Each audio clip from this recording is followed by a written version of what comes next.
Welcome to the Rim Break Rodeo. We hope this video helps. In this video, I will explain how to use Nveda Calcium Magnesium Zinc.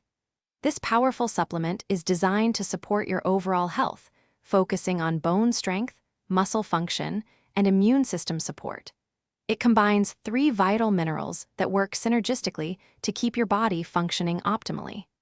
Understanding the correct way to take it ensures you get the maximum benefits for your well-being. For optimal results, it is generally recommended to take 1 tablet of Nveda Calcium Magnesium Zinc daily.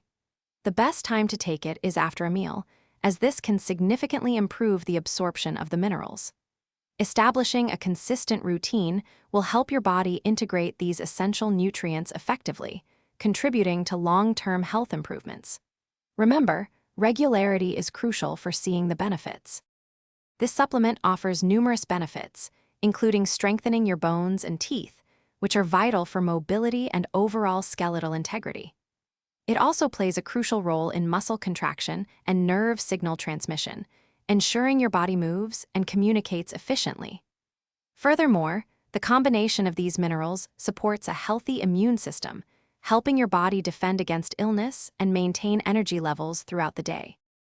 While generally safe, it's always wise to consult your healthcare provider before starting any new supplement, especially if you have pre-existing medical conditions or are taking other medications. Some individuals might experience mild digestive upset, so taking it with food can help. Remember to check the description below for a link to the Echo Dot smart speaker and other great deals. This ensures you're making the best choices for your health and home. Thanks for watching. Consider subscribing if we helped you.